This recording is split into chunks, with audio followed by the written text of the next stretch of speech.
નમસ્તે audience, very warm welcome to you all. આપણે જોઈ રહ્યા છીએ standard 7 social science chapter number 1 આપણે શરૂ કરી દીધેલું હતું અને ખાસ કરીને ઇન્ડેક્સ અને કન્ટેન્ટ જે મધ્યકાલીન ભારતનો ઇતિહાસ છે તેમાં શું શું કન્ટેન્ટ આવશે, કયા કયા ટોપિક્સ આવશે, એ બધા વિષયની ચર્ચા આપણે પાછળના લેક્ચર્સમાં કરી લીધી છે. તો જે લોકો હજુ સુધી એ લેક્ચર્સ નથી જોયા, પાછળના જે વિડીયોઝ છે નથી જોયા, તો એ લોકો પાછળના વિડીયોઝ પણ જોઈ લે. અને ખાસ કરીને ચેપ્ટર નંબર 1ની શરૂઆત આપણે થઈ ગઈ હતી અને ખાસ કરીને એ પહેલા પાર્ટમાં આપણે શું સમજ્યું હતું તો કે ભાઈ જેને કહી શકાય કે સામંતશાહી સિસ્ટમ વિશે ડિટેલમાં આપણે સમજ્યું હતું. તે ઉપરાંત રાજપૂત કોણ હતા, શું હતા, તે બધા વિશે પણ આપણે ડિટેલમાં ત્યાં સમજેલું હતું. આજે આપણે રાજપૂત યુગમાં જે શાસકો આવે છે, ખાસ કરીને જે ભારતના અલગ અલગ ક્ષેત્રો ઉપર રાજ કરે છે, તો એ કેવી રીતે આવે છે અને કયા કયા શાસકો છે જે તમારી ટેક્સ્ટબુકમાં ઇન્ફોર્મેશન આપેલી છે એ પ્રમાણે આપણે જોવાની કોશિશ કરશું. અને તે તમામ વંશો અથવા શાસકોના કયા કયા રાજ્યો છે એ આપણે જોવાની કોશિશ કરશું.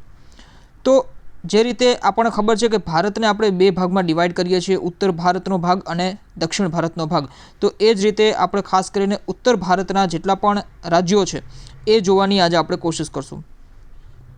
તમારી ટેક્સ્ટબુકની જો વાત કરું તો ટેક્સ્ટબુકમાં બિલકુલ જેને કહી શકાય કે પેરેગ્રાફ વાઇઝ આપેલું છે અને તમામ જે રાજ્યો છે, તમામ જે વંશો છે તેમાં કન્ફ્યુઝન ક્રિએટ થાય એવી રીતે તમારી ટેક્સ્ટબુકમાં મેન્શન કરેલું છે. તો મેં અહીંયા અલગ અલગ જે શાસકો છે અથવા તમારી જે ટેક્સ્ટબુકમાં આપેલા જે વંશો છે એ અહીંયા જેને કહી શકાય કે ડિસ્ટ્રીબ્યુટ કરીને સમજાવવાની કોશિશ કરેલી છે.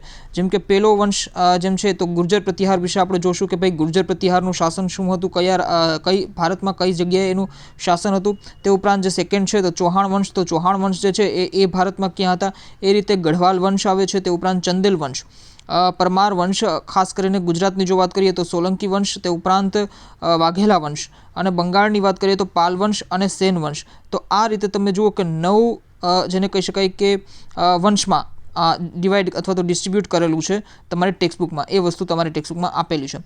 હવે આ જે 9 વંશોની વાત કરીએ આપણે, તો એ બધા ભારતમાં કઈ જગ્યા ઉપર શાસન કરતા હશે અથવા કઈ જગ્યા ઉપર એનું રાજ હશે, શાસન હશે, તે વિશે પણ આપણે સમજવાની કોશિશ કરશું. કેમ કે અલગ અલગ છે. જેમ કે ગુર્જર પ્રતિહાર છે તો એનો જે રિજન છે, એરિયા છે, એ ક્યાં હશે. તે ઉપરાંત ચૌહાણ છે તો એનો એરિયા ક્યાં હશે. મોટે ભાગે તમે જુઓ કે આ જેટલા પણ શાસકો છે અથવા જેટલા પણ અહીંયા વંશો મેં લખેલા છે એ ઉત્તર ભારતના છે. અને ઉત્તર ભારતમાં પણ ખાસ કરીને મધ્ય પશ્ચિમ ભારતમાં જે છે એ આ બધાનું શાસન હોય છે. બંગાળની વાત કરીએ તો બંગાળ તો આપણને ખબર છે કે ભાઈ પૂર્વ સાઈડ આવેલું છે, ઈસ્ટર્ન સાઈડ આવેલું છે ભારતની. તો એ જે છે સેન વંશ અને પાલ વંશ, એ જે છે એ પૂર્વ ભારતમાં એનું શાસન હશે. જ્યારે તમને વાત કરું કે ગુર્જર પ્રતિહાર વંશ, તો ગુર્જર પ્રતિહાર વંશની જો વાત કરીએ તો એ હશે ખાસ કરીને પશ્ચિમ ભારતમાં, રાજસ્થાનવાળો જે એરિયા છે, થોડો ઘણો ગુજરાતવાળો પણ એરિયા છે. તો આ બધા એરિયામાં ગુર્જર પ્રતિહાર વંશ જે છે એનું રાજ હશે. યુપીવાળા એરિયામાં આમ જોવા જાવ તો ગુર્જર પ્રતિહાર વંશની જો આપણે વાત કરીએ તો એ જનરલી ઉત્તર ભારતના જેટલા પણ એરિયા છે એ તમામ એરિયામાં ગુર્જર પ્રતિહાર વંશનું જ શાસન હતું. અને ખાસ કરીને પાછળનો લેક્ચર જો તમે લોકો હજુ સુધી નથી જોયો, જેમ કે ભાઈ સામંતશાહી સિસ્ટમ શું છે, તો જો એ લેક્ચર નથી જોયો તો એ લેક્ચર પહેલાં જોઈ લે. કેમ કે એનું રીઝન છે કે જેટલા પણ વંશો અહીંયા આવે છે, જેટલા પણ શાસકો અહીંયા આવે છે, આ અત્યારે આપણે જે સમજવાની કોશિશ કરશું, તો એમાંના જનરલી મોટા ભાગે જેટલા પણ છે એ સામંત છે. કોના સામંત છે એ બધું આપણે હમણાં જોઈએ છીએ ડિટેલમાં, રાઈટ.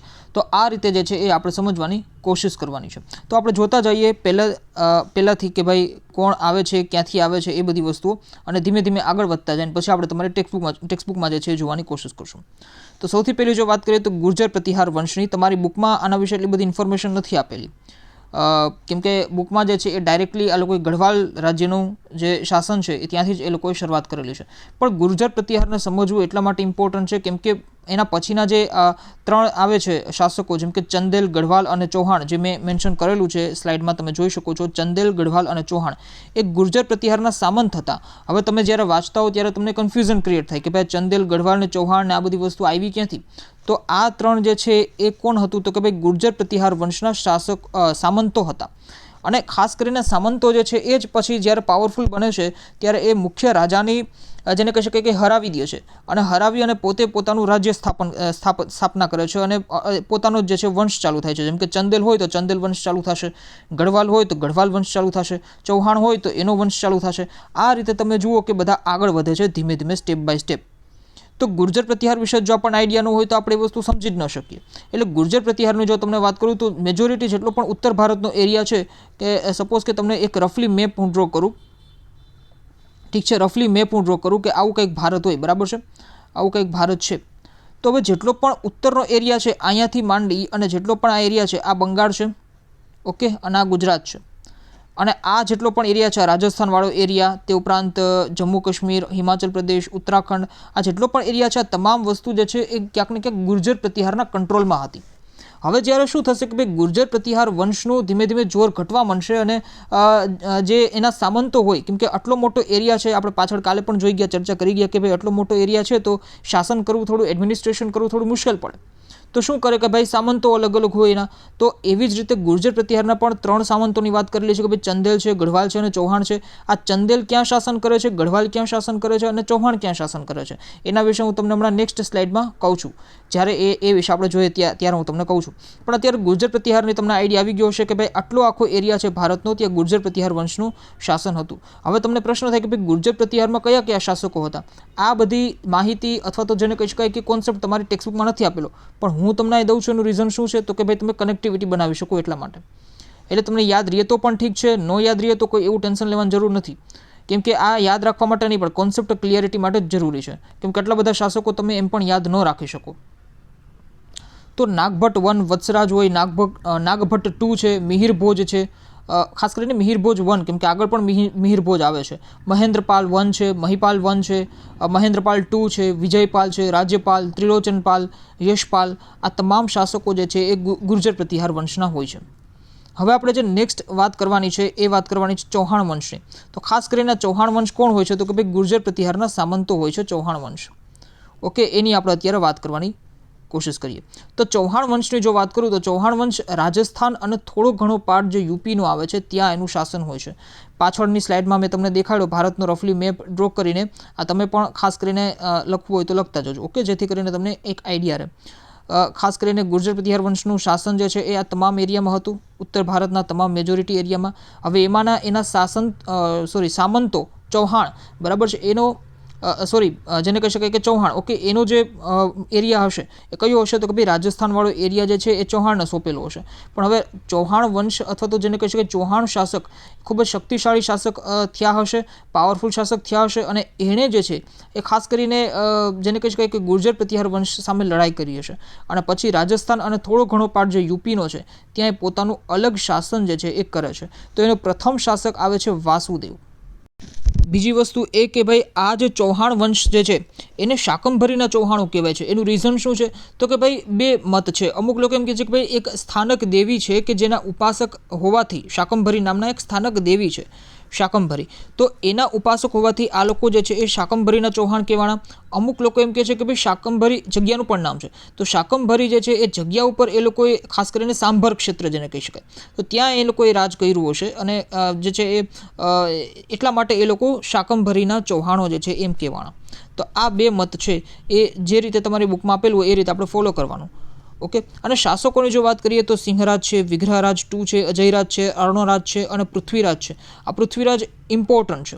ખાસ કરીને જ્યારે તમે કદાચ તમે સાંભળેલું હોય, જો તમે એડવાન્સ લેવલના સ્ટુડન્ટ હશો તો તમે આ વસ્તુ સાંભળેલી હશે કે ભાઈ બેટલ ઓફ તરાઈન, બરાબર છે, તરાઈનું યુદ્ધ, જે ખાસ કરીને વિદેશી આક્રમણ થયું હતું ભારતમાં, તો ત્યારે તરાઈના 3 યુદ્ધ થયા હતા, 3 બેટલ્સ થઈ હતી, અને એમાં જે છે પૃથ્વીરાજ છેલ્લે હારી જાય છે મોહમ્મદ ઘોરી સામે.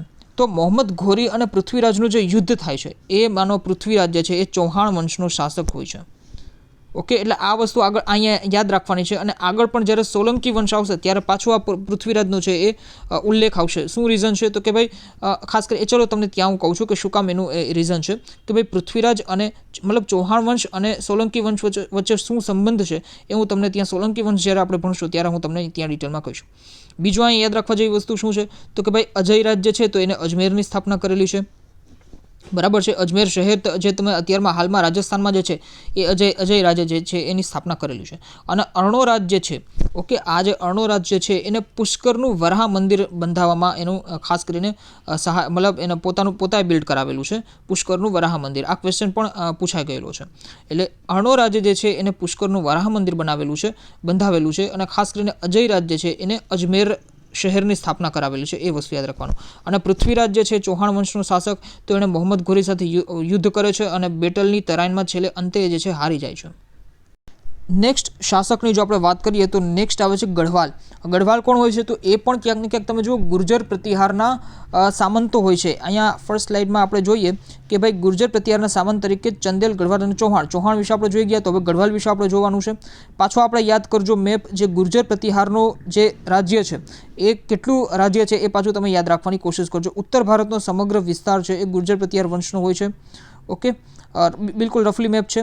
તો આ જે ઉત્તર ભારતનો એરિયા છે, હવે એમાં ગઢવાલનું શાસન ક્યાં હોય છે? તો ગઢવાલ તમે જુઓ કે ઉત્તરાખંડ, જમ્મુ કાશ્મીર, હરિયાણા, પંજાબ આ એરિયા જે છે એ ગઢવાલના શાસન નીચે આવે છે. ખાસ કરીને અત્યારના તમે જુઓ કે ઉત્તરાખંડમાં ગઢવાલ કરીને રિજન પણ છે, ક્ષેત્ર પણ છે. તો એ જ ક્ષેત્રની વાત કરવામાં આવેલી છે. એટલે ઉત્તરાખંડની જે છે એ જનરલી મેજોરિટી અહીં વાત કરવામાં આવેલી છે. કેમ કે ગુર્જર પ્રતિહારનું જે શાસન છે એ ઉત્તર ભારત, સમગ્ર ઉત્તર ભારત જેને કહી શકાય કે ત્યાં બંગાળ સિવાયનું જેટલું પણ ઉત્તર ભારત છે ત્યાંનું શાસન હતું. એમાંનું ચૌહાણ વિશે આપણે જોઈ ગયા કે ભાઈ ચૌહાણ જે છે એ રાજસ્થાન અને થોડો ઘણો પાર્ટ યુપીનો. તો ગઢવાલ જે છે તો એનો કયો પાર્ટ હશે? તો કે ભાઈ ઉત્તરાખંડ, જમ્મુ કાશ્મીર, હરિયાણા અને પંજાબ આ વાળો વિસ્તાર જે છે એ ગઢવાલ લોકોનો હશે, એવું આપણે કહી શકીએ. તે ઉપરાંત જો સ્થાપકની વાત કરીએ તો ચંદ્રદેવ છે શાસક, એનું તમારે નામ જે છે યાદ રાખવાનું. તે ઉપરાંત ગઢવાલની રાજધાની કઈ હશે? તો કે ભાઈ કન્નૌજ જે છે એ ગઢવાલની રાજધાની છે.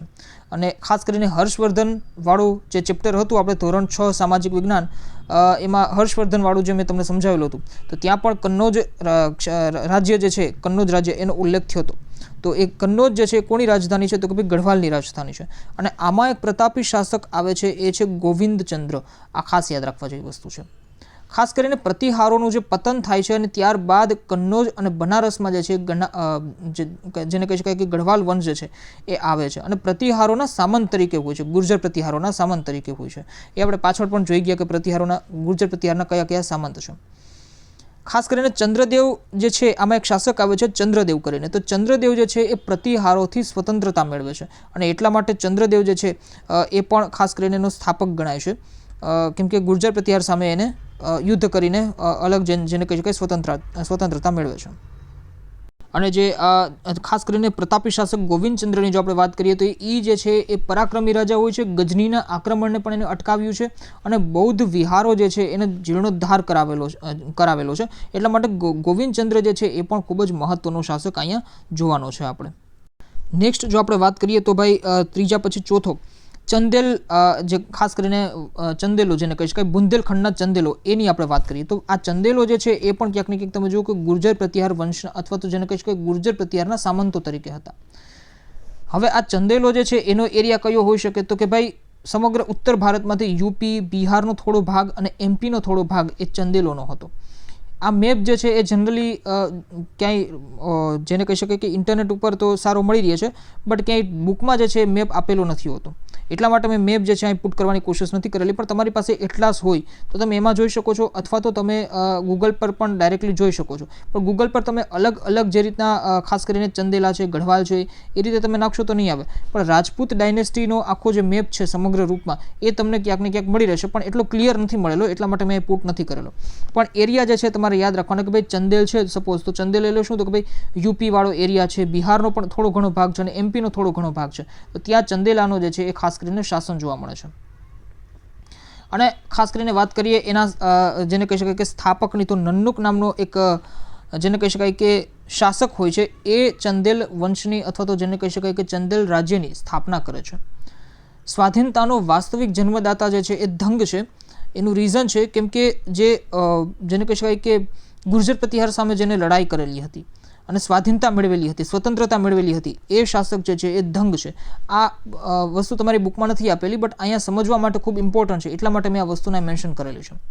અને બાકી જો એને ખાસ કરીને વાત કરું કે ભાઈ આ લોકોને જોજક ભુક્તિ અથવા જેજાક ભુક્તિ એવું પણ કહેવાય છે. એનું રીઝન શું છે? તો કે ભાઈ આ બુંદેલખંડ જે છે એ ક્ષેત્રમાં રાજ કરે છે.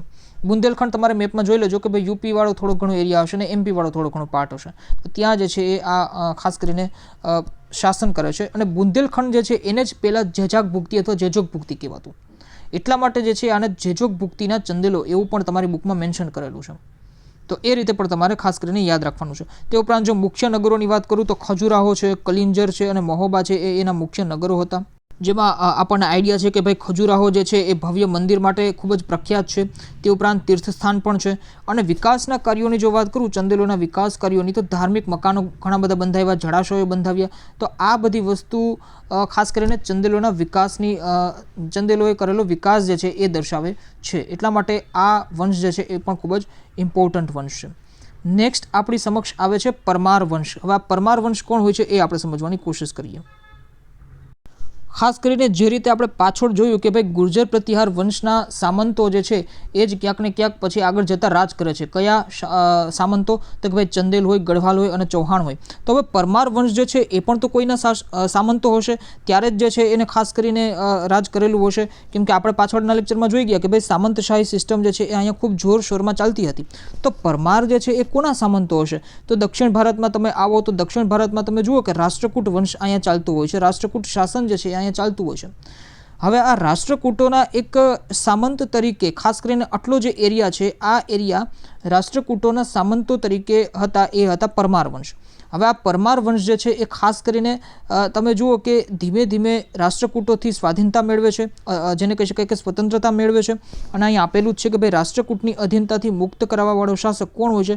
તો હર્ષ હોય છે, અથવા એનું બીજું નામ છે સિયાક II. ઓકે, સિયાક દ્વિતીય.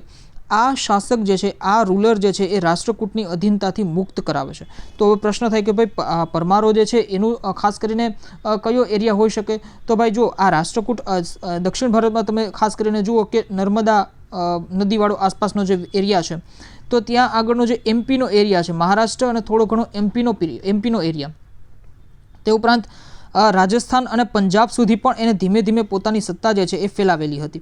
એટલે ખાસ કરીને તમે કહી શકો કે પરમાર શાસકો જે છે એ ખૂબ જ પ્રતાપી હશે, કેમ કે એ રાષ્ટ્રકૂટોના સામંતો હતા. અને રાષ્ટ્રકૂટોના સામંતોમાંથી એને ત્યાં પોતાની જગ્યા ઉપર તો એને ટકાવી જ રાખેલું કે ભાઈ મહારાષ્ટ્ર છે, તે ઉપરાંત એમપીનો થોડો ઘણો પાર્ટ છે આ એરિયામાં, એટલે કે નર્મદા નદીની આસપાસવાળો જે એરિયા છે ત્યાં તો એને પોતાનું શાસન ટકાવી રાખ્યું. પણ એ લોકો થોડા ઘણા રાજસ્થાન સુધી અને પંજાબ સુધી પણ પહોંચી ગયા હતા. એ વસ્તુ અહીંયા આપણે જેને કહી શકાય કે નોટ કરવાની રહી.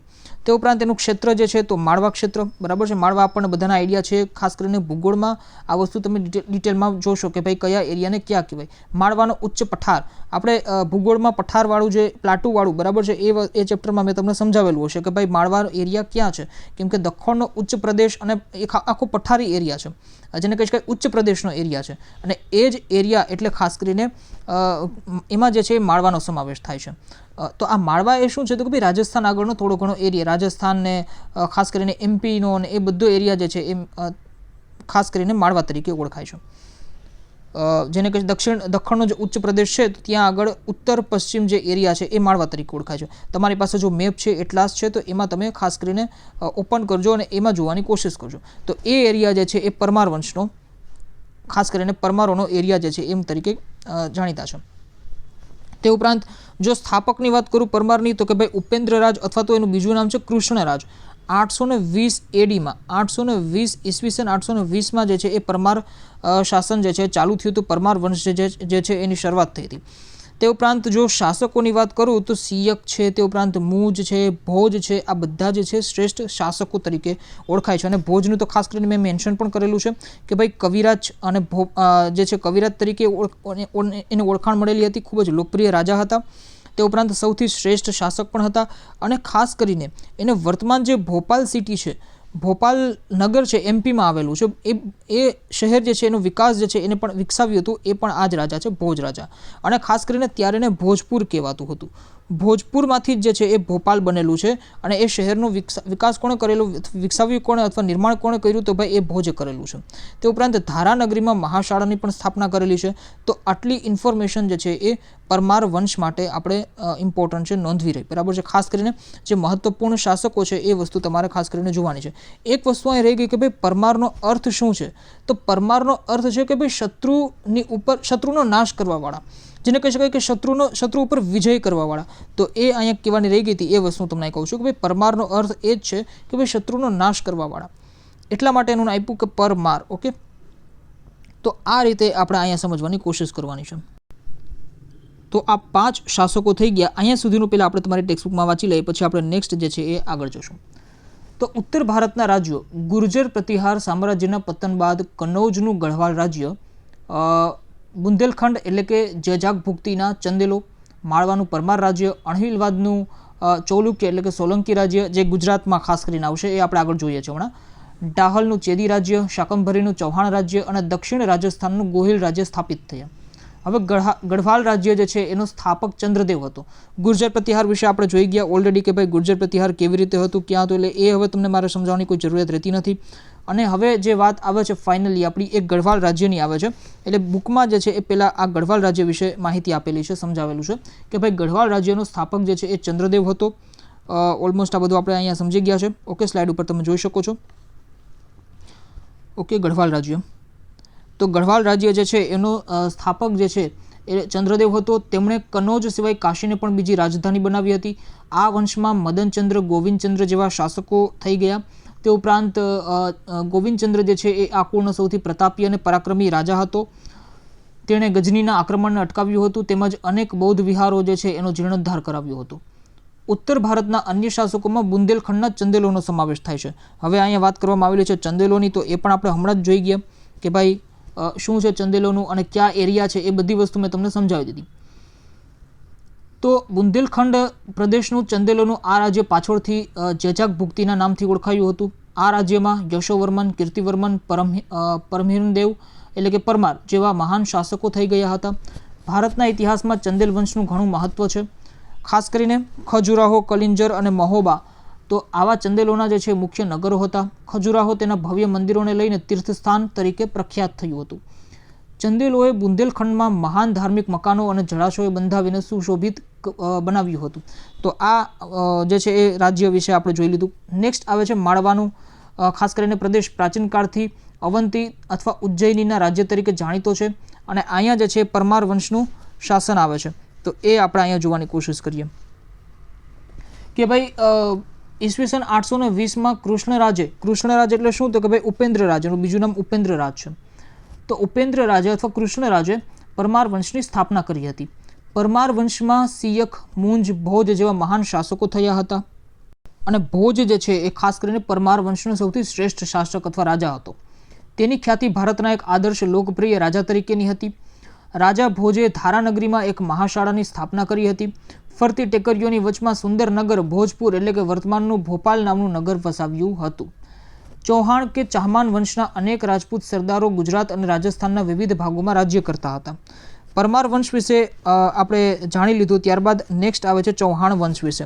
હવે અહીંયા બુકમાં જે છે ચૌહાણ વંશ પહેલાં આ લોકોએ પરમાર વંશની માહિતી આપેલી છે, તો એ જે છે એ કન્ફ્યુઝિંગમાં મૂકી દે આપણને, કેમ કે ખાસ કરીને ગુર્જર પ્રતિહારના સામંતોની માહિતી પહેલાં મૂકવી જોઈએ, એ રીતે કરવું જોઈતું હતું, પણ એ રીતે આમાં નથી કરેલું. એટલા માટે જે છે મેં બધું એકદમ ઓર્ગેનાઇઝ વેમાં અહીંયા તમને સમજાવવાની કોશિશ કરેલી છે કે ગુર્જર પ્રતિહારના 3 સામંતો. હવે તમને અડધી રાત્રે પણ કોઈ ઉઠાડીને પૂછે તો તમને યાદ રહી જાય કે ભાઈ ગુર્જર પ્રતિહારના 3 સામંતો કયા હતા, તો કે ભાઈ ખાસ કરીને ચંદેલા, ગઢવાલ અને ચૌહાણ. એમાંના ચંદેલા અને ગઢવાલ વિશે આપણે માહિતી મેળવી લીધી. ચૌહાણ વિશે માહિતી લઈએ છીએ હવે તમારી બુક મુજબ, અને ખાસ કરીને બધાના એરિયા જે છે એ પણ મેં તમને ભારતના મેપમાં, રફલી મેપમાં મેં તમને સારી રીતે સમજાવવાની કોશિશ કરી. તો ચૌહાણ કે ચાહમાન વંશના અનેક રાજપૂત સરદારો ગુજરાત અને રાજસ્થાનના વિવિધ ભાગોમાં રાજ્ય કરતા હતા. એમાંની એક શાખા 8મી સદીમાં સાંભર સરોવર નજીક શાકંભરી એટલે કે અજમેરની ઉત્તરે આવેલા સાંભર નામના સ્થળે રાજ્ય કરતી હતી. શાકંભરીના ચાહમાન અથવા ચૌહાણ વંશનો સ્થાપક વાસુદેવ હતો. 12મી સદીના આરંભમાં અજયરાજ શાકંભરીની ગાદી ઉપર બેઠો હતો. તેણે અજયમરુ નામના નગરની સ્થાપના કરી હતી, જે પાછળથી અજમેર નામે ઓળખાયું. તો આટલી વાત જે છે ખાસ કરીને અજમેરનું યાદ રાખજો કે ભાઈ કોણે સ્થાપના કરેલી હતી. ક્વેશ્ચન આવે છે આવા બધા.